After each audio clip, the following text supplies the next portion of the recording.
Like, you cannot make this stuff up. Bawling, like ugly crying, bawling, telling her everything. Texas is just a wreck. My body was buzzing 24/7. This question really blindsided me. Hey guys, I'm Leighann. If you don't know me, I feel like all of you do know me, and I appreciate that so much. Subscribe if you're not subscribed, all of that. I kind of forgot that I used to do that at the beginning of like every single video.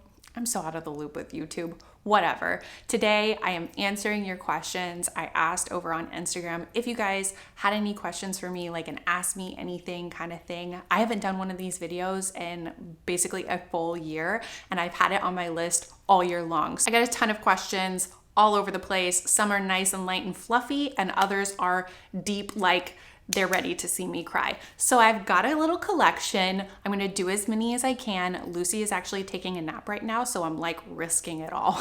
Who knows if I'm gonna be able to get through it. If I can't get through it all in one sitting, I'll be back tomorrow during nap time. Oh, and I also got a lot of repeat questions from my last Q&A, and those answers really have not changed. Questions about like having more kids, why we moved to Houston, like a bunch of big questions. So I'm not gonna repeat them here, but I will link that video down below or like in the cards up here if you wanna watch that one. I covered a lot there. Nothing has changed basically. And for today, I just picked all new questions. I want to start out with a really sweet question that I got from a lot of you guys in a lot of different ways. Brag on Lucy. What are some of the things that she has accomplished this year? And another question right next to it. How is Lucy doing these days? She seems to be so happy and thriving. She absolutely is. I am so proud of her, and she's got just such a good attitude, and I feel like that gives her so much power in this world because she goes through so much, but she just does her best, and it's so amazing to watch, and it makes me so proud every single day.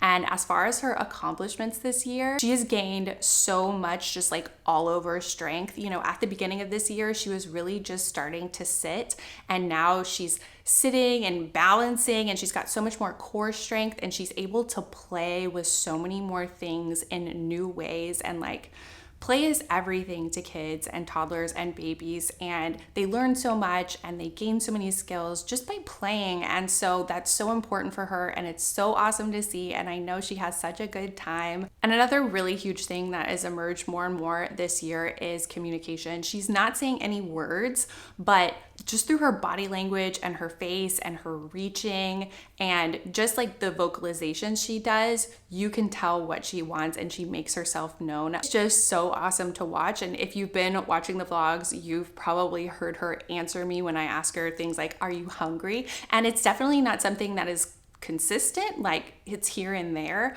but she answers questions, and I am so thankful and so proud of her for gaining that. And also on top of that, she is learning her AAC, her communication device. Oh, also speaking of AAC, she has been working so much with her fingers and isolating fingers and like not pointing, but like pushing different buttons. And like, it's kind of funny, like when I'm thinking about things she's progressed in, like these would probably be things that most parents just like breeze on by, but like for me, it's like so special. It's like, oh, stop everything. Look at what Lucy is doing. And she's still working on like isolating fingers for her AAC, but everything else, she's doing it. Sometimes it's middle, sometimes it's pointer. Surprisingly, this is another question I got a few times, and it's a question I get all the time, so I wanted to throw it in, just as, where's your necklace from? So I've been wearing this necklace, this big one, on repeat, and I'm pretty sure this is the one that you're talking about. It's from Abbott Lion. I can link it down below.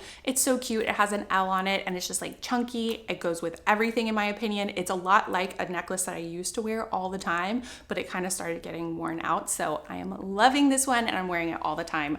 Check out the link. They've got a lot of cute stuff. Next up, I got this one a whole lot too. How is your health lately? Mental/physical. So let's talk physical first, because people do often talk to me about lupus and about how they have lupus or autoimmune disorders. So my lupus definitely got worse in pregnancy. I'd had it under control with medication for years and years and years, like since I got diagnosed almost.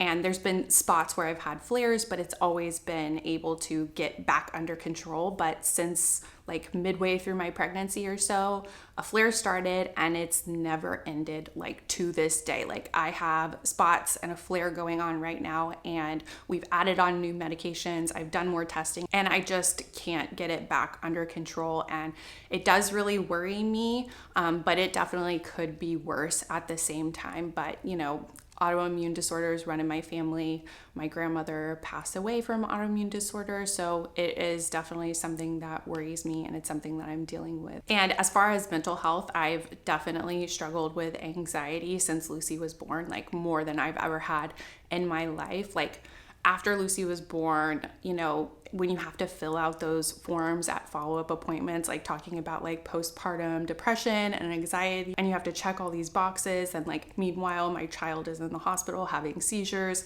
And like at one point at my OB, like the 6-week checkup, you know, I'm telling her everything that's happened since birth, and she was like, you don't need to fill out this form. Like, of course you feel this way and that way and all of that. And literally when she was walking out of the room after that appointment, she was like, oh, wow, now I'm depressed.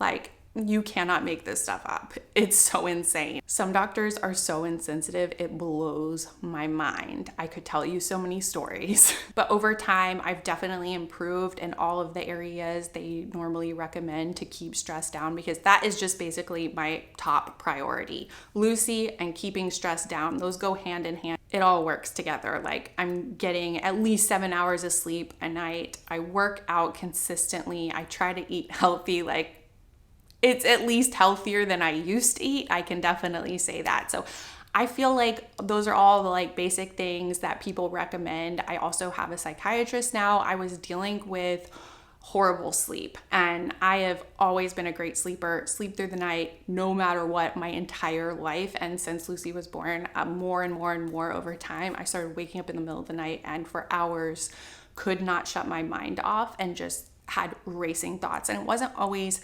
negative, but it was just out of control, and obviously adds stress to my life. And I've been able to get that under control. Magnesium has also really helped with sleep. I really believe in that. Like thinking back to the anxiety that I had right after Lucy was born, it just like sickens me a little bit. And I wasn't even like fully aware in the moment because there was so much I needed to be aware of. Like I wasn't aware of myself totally. Like my body was buzzing 24/7 because I had to have like 100% focus on this baby at all times. You know, like you think when you're in the hospital and your child is having seizures, you've got like nurses around, like taking care of your baby, you know, like no, you are in that room with your baby alone 95% of the time. And it is completely up to you to catch the seizure, record it, put the time down, keep a record of how long it was. You know, if it goes over a certain time, you know, you need help. Like it's a very stressful situation. And there are so many times where I would wake up in the middle of the night in the hospital and 1 second later she would be having a seizure. So like that can just drive you mad because you just feel such an overwhelming sense of responsibility and so much pressure, and just it's indescribable to feel like you can't sleep or something is going to happen to your child, you know? So that was very, very, very hard. And it has definitely gotten a lot better now. And in line with that question, it brings me to the sponsor of this portion of the video, BetterHelp. It has been so helpful for me. I have had such a good experience with BetterHelp and talking things through, even though people don't understand what it's like to be in our situation, it helps. BetterHelp is just really cool because their whole goal is to make therapy accessible and affordable.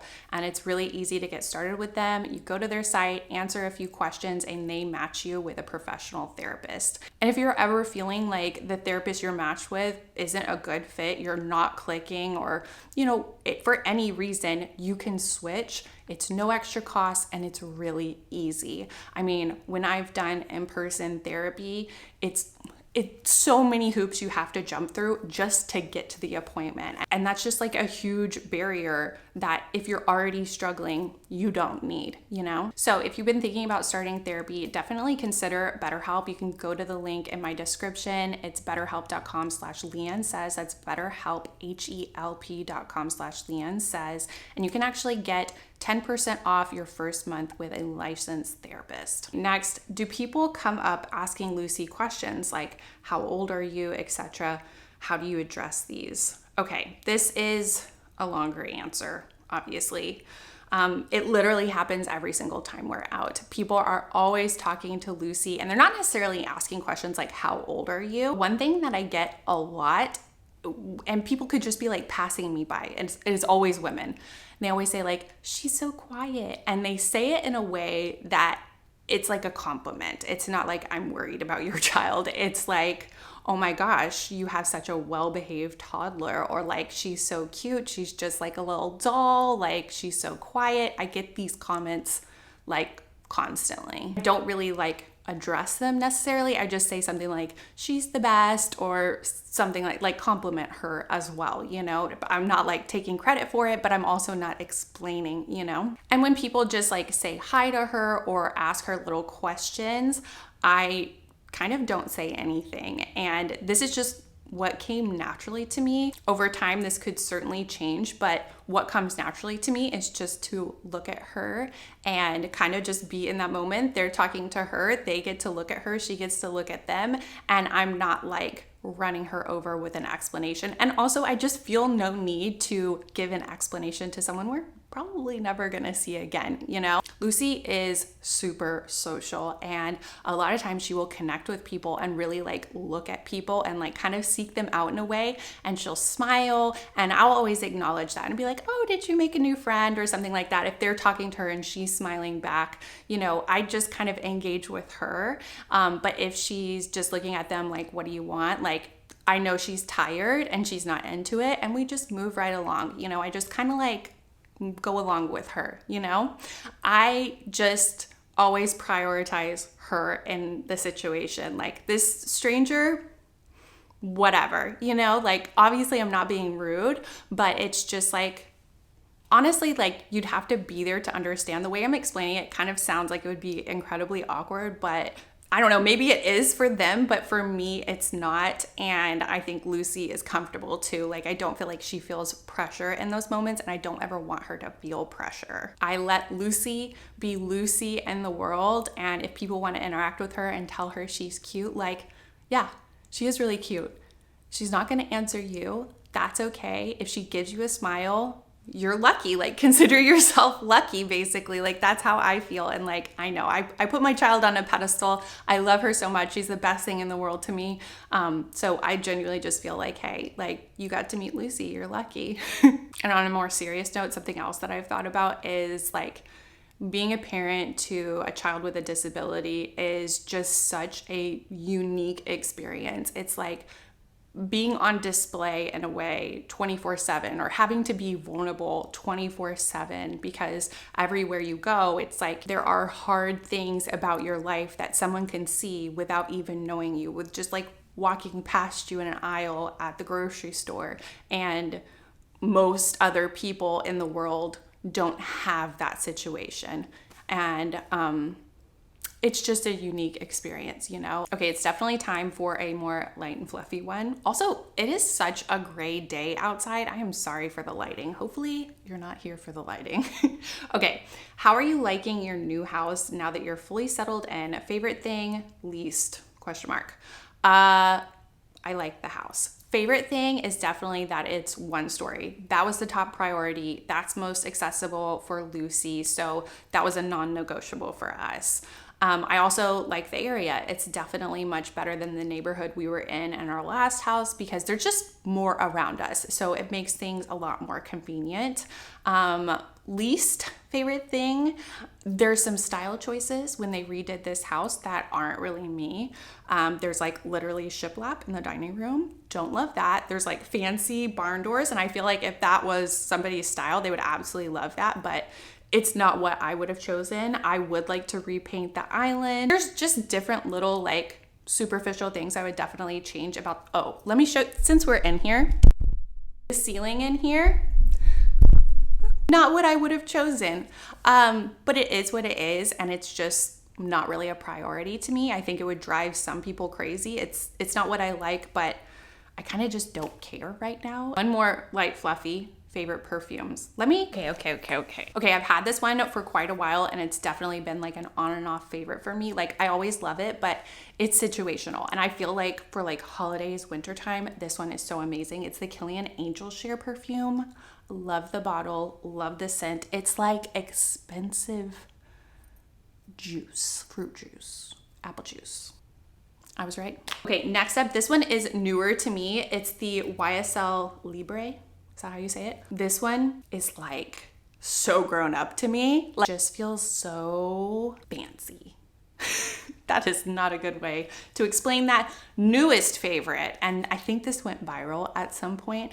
It's the Lush Super Milk. It's not even a perfume. It is like a leave-in conditioner. You spray it in your hair, but it smells so amazing and it stays in your hair forever. Like, I've never had a hair product that makes your hair smell so good for so long. It's like cotton candy, citrus vanilla. I don't know how to describe it, but it's amazing. Also, the other one, this is from my purse, Alien. Remember, I used to wear this for years and years and years and years. Now I'm kind of flirting with getting back to it. That's a lot of perfumes. For a while, I took a break from perfume altogether. I'm back into it. Okay, how have you dealt with grieving the life you might have had in mind for Lucy?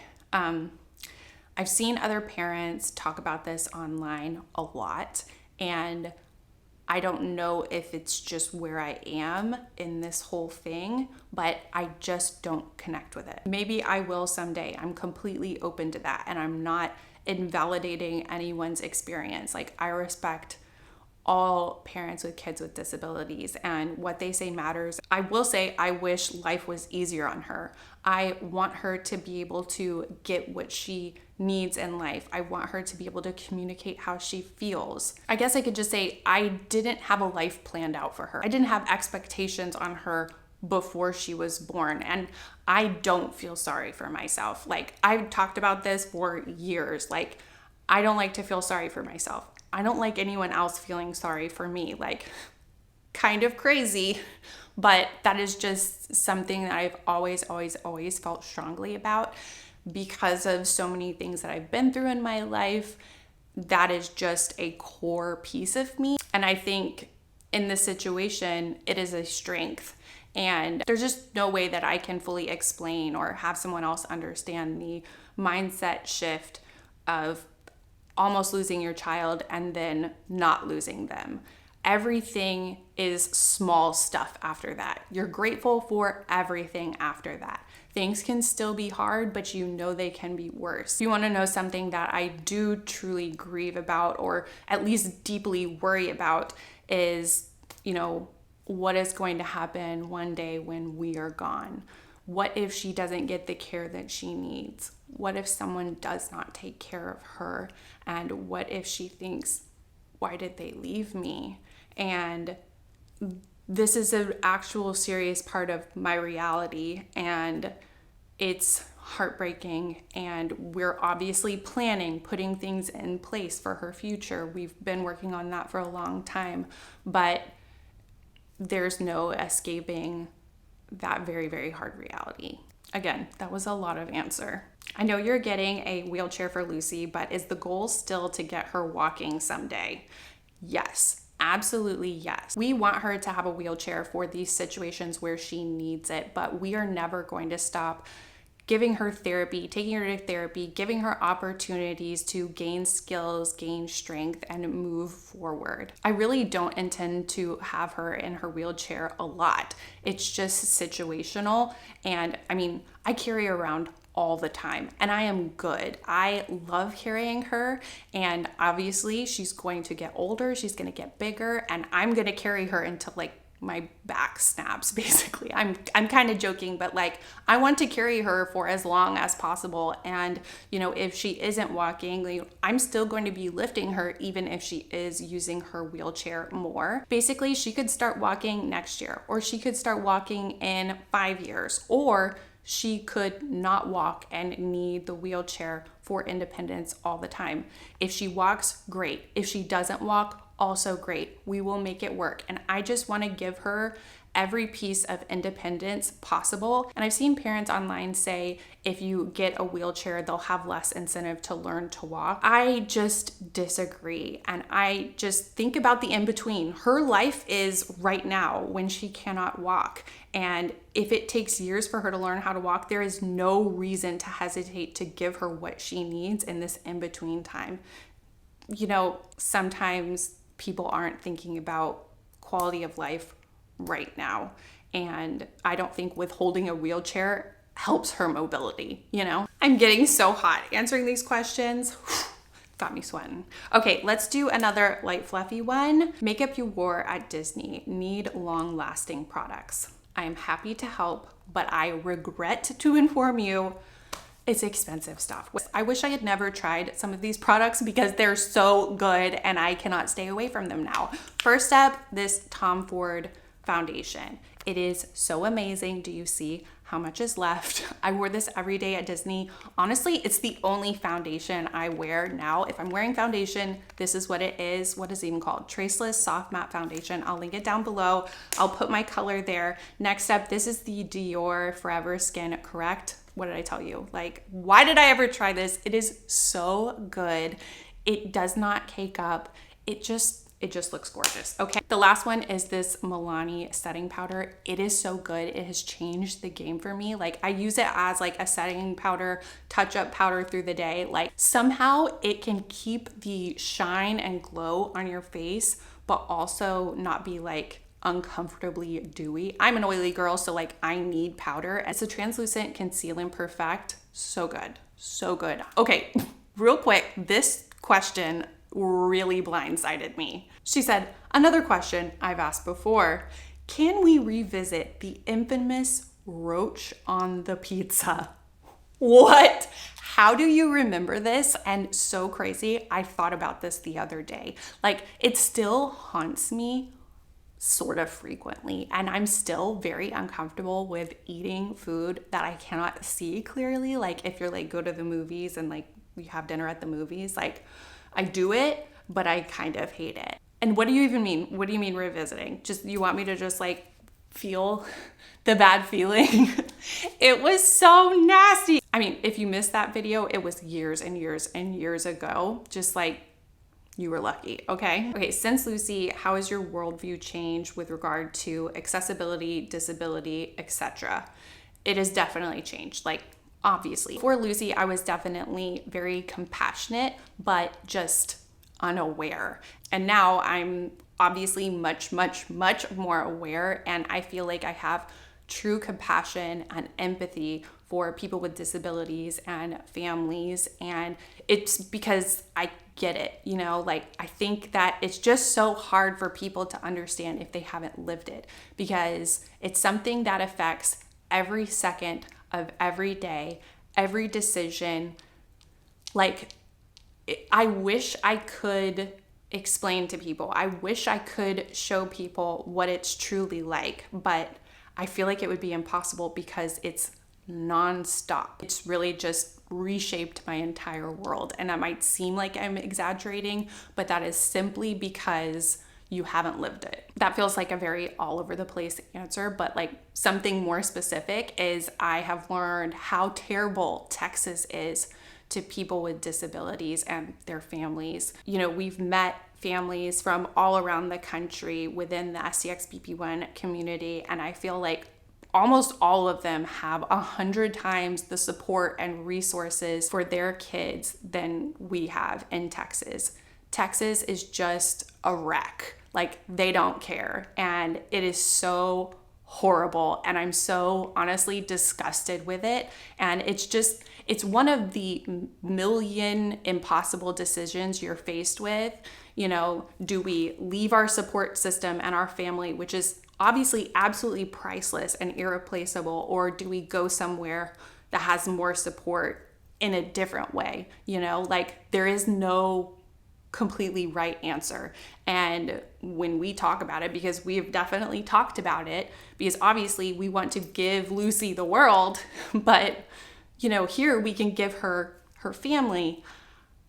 It's a whole thing, you know? But for now, it's just kind of something that's in the back of our minds, and it could definitely happen in the future, years from now, but it's not gonna happen right now. Okay, I really need to wrap this up, but how can I support a friend who's a new mom with a medically complex baby? It's a very hard question to answer because obviously everyone's different and everyone's gonna move through it in a different way and have different approaches and attitudes. And you know, if it's right after birth, she's like postpartum, and that's hard on any woman, any new mom. But to add medical complexity and fear and anxiety and learning so much so fast and fearing for your baby, like it's almost more than you can handle. You know, if I was answering this question for me, I would say as a friend, it would be so helpful for you to ask questions. You know, so many people are afraid to ask those hard questions.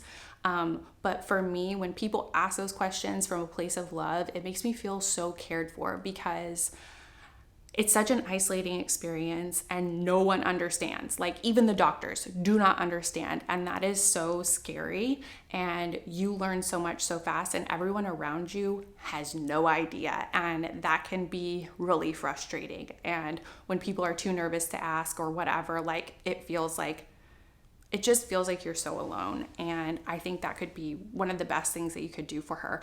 The other thing, like if you feel like she's just not ready to talk or you try it and she doesn't respond well, just do things for her. Like let your love language be acts of service and go to her house and fold her laundry, do her dishes, you know, dust the furniture, vacuum the house, clean the toilets, like things that literally anyone could do for another person. Like I'm not asking you to like do her taxes, but like, you know, do little things around the house. Take a load off of her because she's dealing with a lot and the last thing she wants to do is deal with the laundry. And no matter what's going on in your life, that's something that has to be done. So really just do both of those things. Talking about this reminds me of a conversation that I had with the hospital psychologist during one of the long stays I had with Lucy very early on. It was definitely in the postpartum, very weepy stage. And I knew that she didn't understand, but like, it's weird because she came to visit me randomly. I mean, it was not random. It was after we got our diagnosis. I'm sure they have some kind of checklist like, oh, I got to go see this person because they're dealing with this news. And I told her everything and I was just bawling, like ugly crying, bawling, telling her everything. And it felt so good to talk to her. And I felt really safe with her. And at one point, there was a larger context, but at one point she said, "You're in a crisis. This is a crisis situation." And for some reason, her putting that label on it from the outside, someone that doesn't understand, doesn't know me, just said, "You're in a crisis. Like, this is a crazy, unexpected, harmful, hurtful, horrible situation with no solution." But it just made me feel like she saw me. She saw me and my baby in the hospital bed right next to me, and she heard me and she put that label on it. And obviously it's not a good thing, but it's not something that anyone else would say to me. It's a hard thing to say, but I just felt like she got it even without seeing the whole story. And it helped me in a way that I honestly can't totally explain, but it was just validating. And it was like she could see how much and how deeply I was hurting, and it meant a lot to me. And I remember to this day that woman that came to talk to me like one time. I mean, I tell that story, but don't say that to your friend, probably. I don't know if it would be the right thing to say to your friend. Just have a lot of compassion, understand that you don't understand, and just be there for her and just like pour out love to her and just be totally accepting and like love her baby and love her and just assure her that you're not going anywhere. Because honestly, people do abandon you when you're in such a tough situation like that. And it's a very, very hard reality, and it happens to a lot of people. I know I'm taking way too long to answer this question, but let me just say something not to do. And I don't think that you would do this because you're very caring, you're asking me this question, but just throwing it out there. There were so many times that I was talking to people, and this is not online, this is like conversations in real life, you know, talking about our story, talking about what was going on with Lucy, like when we're in the thick of it. It was very hard times, and it was always moms, and they would say things like, oh, my baby almost had to go to the NICU. That was the worst experience ever in my life. Like, that was so hard. Like, I couldn't handle that. Like, I would never want to go to the NICU. Or my baby had jaundice, and oh, I just never got over that. Like, that's just my absolute nightmare. And like, you'd be surprised by the number of people that brought up jaundice, and I was just like, are you for real? Like, I know they were coming from a place of love, and they were just trying to relate to a situation they could not relate to at all, but it was the opposite of comforting. It's hard to talk about that because you don't want to push people away, and I never did. I was always just like, yeah, that sounds really hard. You know, like that's kind of what you have to do in a lot of situations, because I know it was coming from a place of love, but it's honestly really insensitive. So just, I know you're not going to do that, but I had to say it. Okay, I really should have planned better and ended this on like a light, fluffy question, but we're ending it there. Thank you so much for watching. Get in the comments down below. I'll be there talking to you guys. I appreciate you guys watching so much. I appreciate you guys sending in your questions and just being so real with your questions. I just really appreciate that, and I feel like y'all really care, and y'all are so supportive, and I just lucked out. I know I said it a million times. I just lucked out with the best community on YouTube, and it always keeps me coming back, even though it's hard for me to be here, honestly. So subscribe to the channel, give the video a thumbs up, all those things. Come back for the next one. I've got plans for the new year. I'm gonna be back. I'm gonna be here. So no, I still don't have a schedule, but I'll be here. So keep an eye out for me, and keep an eye out on Instagram.